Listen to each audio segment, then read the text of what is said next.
Welcome to Kali Tribune podcast.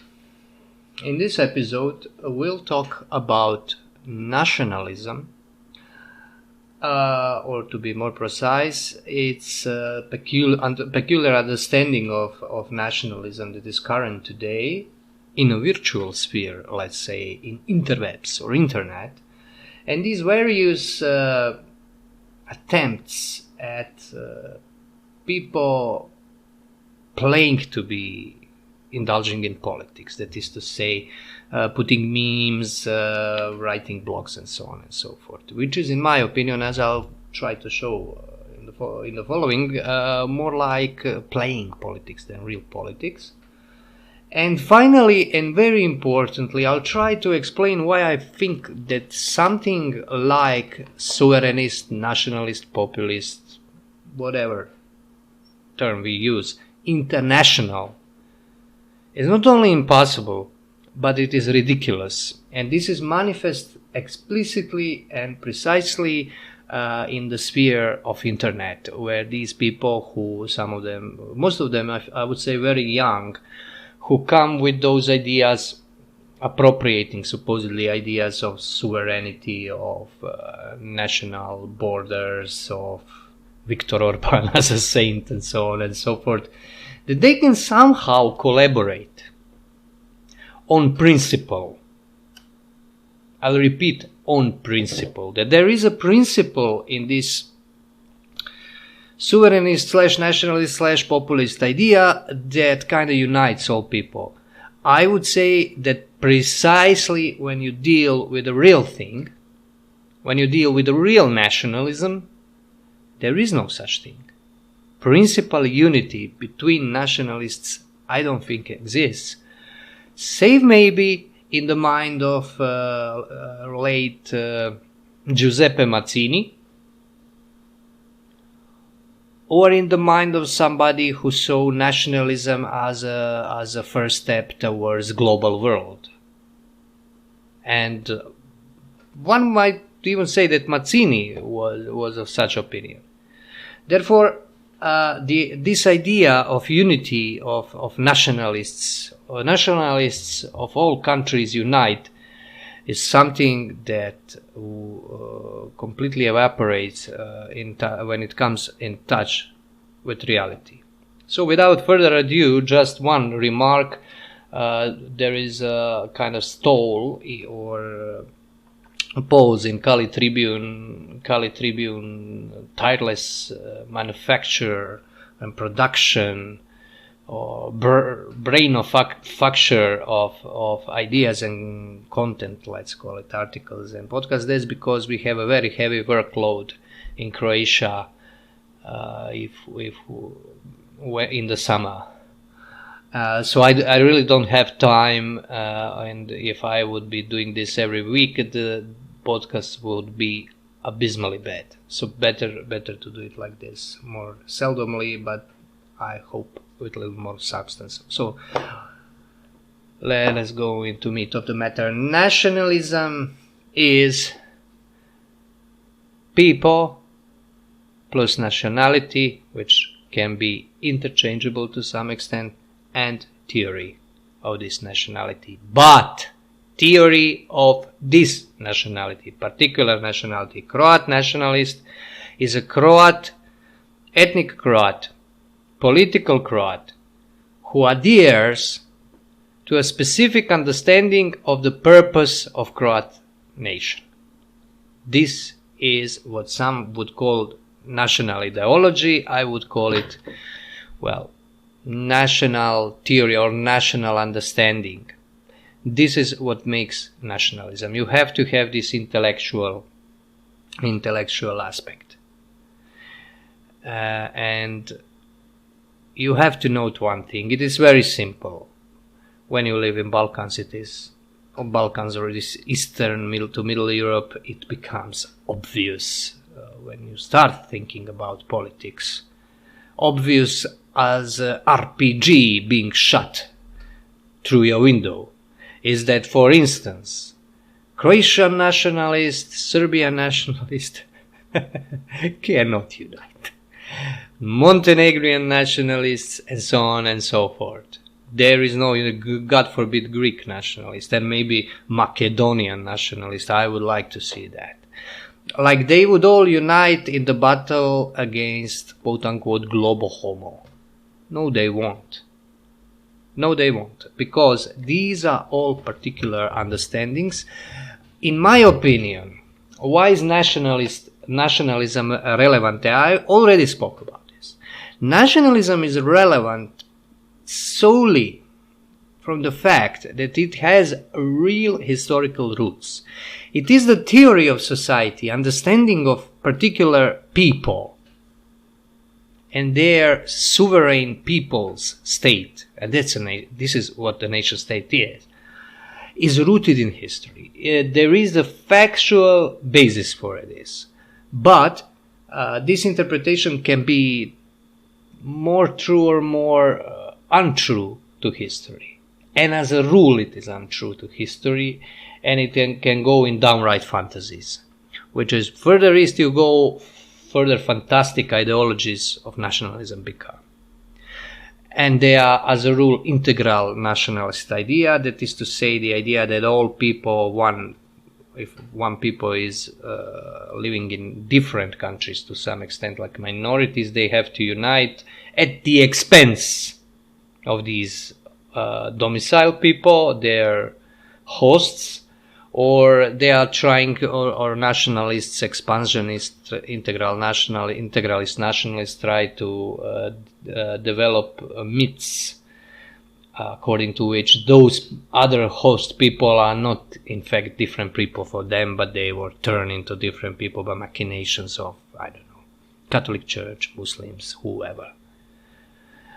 This is very typical. Where I live, this is a typical thing. And where I live, nationalism is usually used as a bad word because among those do-gooders that confine their do-goodery to blogging and such, Twitter, because in communist times it was always defined as a cuss word.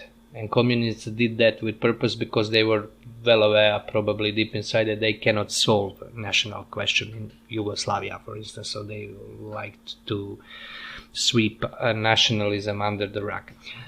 But that doesn't matter for our subject. There is no, what I want to say is this universal principle, systemic principle, mind you, that would unite all the nationalists in the fight against something that is against nationalism, as such, is wrong. You cannot do that, because nationalism has this relation to reality. If it is a true nationalism, if it is nationalism with any salt, so to speak, to itself, it has to have some root with traditions that are pre-nationalists, because people existed pre-national states, because nationalism, main difference between nationalism and previous forms of societies, politeas, is locus of sovereignty. Who is the sovereign? In nationalism, it tends to go into the direction of people being the sovereign, at least theoretically, and then their representatives or representative, or indeed their Führer or Duce. But even as was the case, for instance, in Yugoslavia, Communist Party of the United Peoples of Yugoslavia with this hybrid synthetic nationality. The people who are playing nationalists and playing politics on internet, on Twitter and such, people that range from these internet portals like, I don't know, Um's Review and such, to which I throw occasional glance every now and then, are simply not cannot do what the proposition is in the back of this all, because when you are a nationalist, if you are truly a nationalist, your political horizon will always be local. That is to say, it can be global in a sense that you evaluate your surroundings, but you are not only first and foremost politically I mean politically caring about one particular individual, unit of people and its state, you cannot go further than that. Only maybe in the case that you understand your people as those who will unite the world around them. And there are such peoples with these imperial ambitions. This is the reason. So the only way to become nationalist, globalist, nationalist, anti-globalist, nationalist acting globally, the only way to pull that off is that you are indulging in virtuality. You are indulging in virtual nationalism, virtual politics, and virtual agitation. That is to say, you are playing a game with much irony, and you are doing the same thing that is done from the left, as it now goes, with those far left cultural revolution lunatics, because they are doing the same thing. They are indulging in virtuality, not reality. National leaders are people, and very strange people. In my days, I lived during in the age when one of such people was in authority in Croatia, the first Croatian president, who was a man of substance, very unlikable guy. But as you can see now, many years ago, I don't know, some 22 years ago from his death, that he really was national leader in the sense that he had this understanding of the primacy of that particular people he was destined, as he believed, to lead. And such people are very, very ill-equipped for theory, abstract theory, political theory. They are more like acting, and you depict, mostly they get real recognition only after their death, because they are not, they cannot flash you with great paroles, with great catchphrases like égalité, liberté and such, because they are not universalists, and they are merely politicians. They are not theologians. They are not understanding these people. They are kind of like having to lead in political sense. They are not understanding it in a religious sense, or in the philosophical sense, metaphysical sense, but in a very concrete historical sense. And this means that there is always irrational contingencies that make up their decisions. So you have to depict what they done only in retrospect, in history. And the greatest achievement one national leader can have is to be able to recognize possibilities of future, possibilities especially of future dangers, and act to prevent them. Because by doing that, he would be putting himself in position that he could even not justify in his own present time why he is doing that, because people don't see implications. This is why politics, in a true sense of the word, rarely practiced, is called the art of possible. Because once I have here in mind, for instance, one other national leader. He was not national leader, but he was aspiring to become one, English politician, Enoch Powell. And I'm referring here not so much to his idea on immigration and such, but only on his understanding of politics, at least from what I gather from his speeches. And this is exactly how he understood politics. He said he wanted to stop immigration, in some sense, because he understood that for, I don't know, 30 years or 40 years in the future or sooner, it will bring disastrous results, and that any attempt to remedy the matter will be probably violent, and so on and so forth. And he said he was aware, as he said, I think he says, The danger I am foreseeing here is 3 or 4 parliaments, or 5, or I don't know how many parliaments away in the future. So the true art of politics would be to prevent the danger and act now for the future. Now, these things, when you compare this to these political theory systems like sustainable development, like leftist revolutionary systems and so on, where everything is good, where you have an answer to every question, for instance, sustainable development, that until 2030 or 2050 there will be no poverty in the world. They cannot compete. These are completely different subject matters. Those are different activities. This, for instance, sustainable development is not based on political act. Enoch Powell, whatever one may think of his politics, at least in his self-understanding, was a true classical political actor. He understood what politics means. Nationalist, in the true sense of the word, let us get back to a subject matter, has to be able to do this, because nationalists do with particularities. So you cannot have these white nationalists, alt-right, I don't know, all those are kind of like conglomerates of like-minded people. They are not like-minded. If you are a nationalist of your own state, your only alliances are real pragmatic political alliances, not ideological. There were in the past, of course, and much of the nationalism, for instance, in my part of the world, came from the Western influence, because we were thankfully lagging behind the West. But any kind of, and that was something that became very clear very soon with these national revolutions in the mid-19th century, is that they are putting peoples in conflicts, because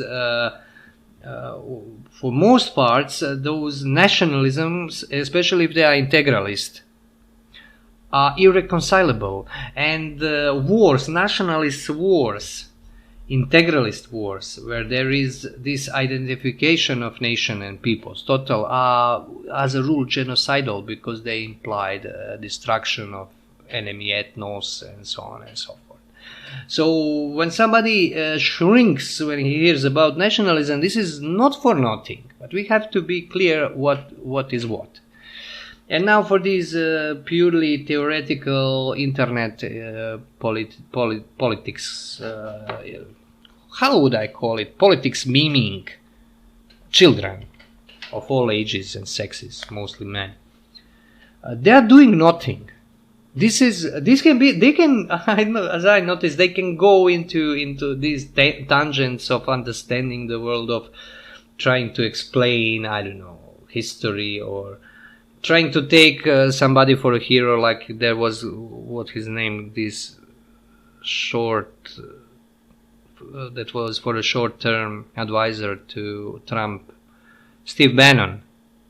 Steve Bannon is a paradigmatic in this sense. When I saw who he is talking to, who is trying to bring into some kind of alliance, it was obvious that this has, or either does not have any sense of reality outside the United States, or he is doing this for his own purposes, or even for purposes of his country, but at the expense of others, because you cannot ally people he tried to ally.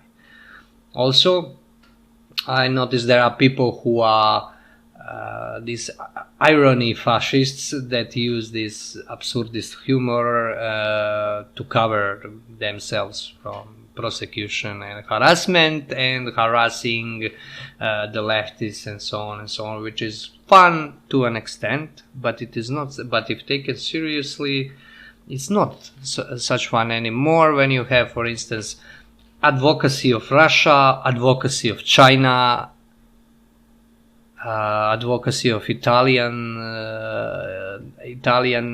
neo-fascists, for instance, something that anybody living in southern parts of Croatia, coastal Croatia, should know better than to do, because this was always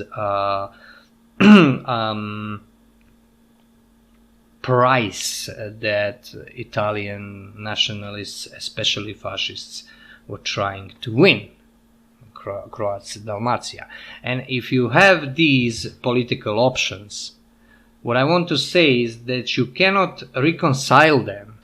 They are, for the most part, at odds with each other. You have situations, the best example of kind of like unifying on a provisional historical principles that are not systemic, not absolute, but can work, not will work, can work. As for instance, Visegrad group and so on, because there really is this historical connection between all those peoples and nations.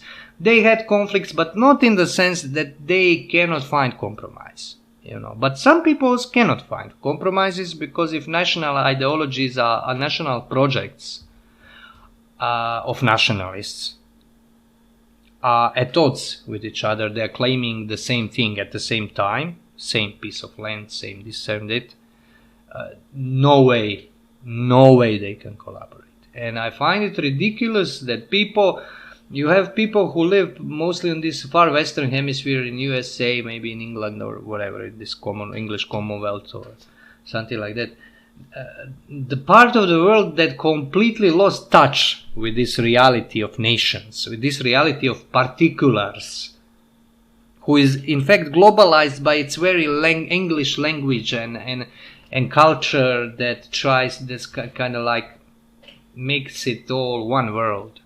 Those people remind me on those digital nomads, and some of them are, because they, for instance, you have American rightists who live in Hungary, but then they move to Romania, or I don't think in Croatia yet. Nobody famous landed on these shows. But what they do is, if you're really fighting for this one particular piece of history that was allotted to you, which is the way I understand, way you might call me, for instance, a nationalist, although I don't think it's a right word, is to keep and cherish it. These people don't do that. They move around the world looking for cheaper living, approachable girls, ability to talk dirty about Jews, for instance, and such things. I don't see any difference between them and backpackers. People who I remember when I first saw a couple of backpackers, long time ago in southern Serbia. Let's say very strange place at that time to see backpackers, but me also. How out of place they were, because you understood that those people are not participating in that country they found themselves in that little region in the south of North Serbia. They were completely out of place because they are home. They are in America, in France, wherever they came from.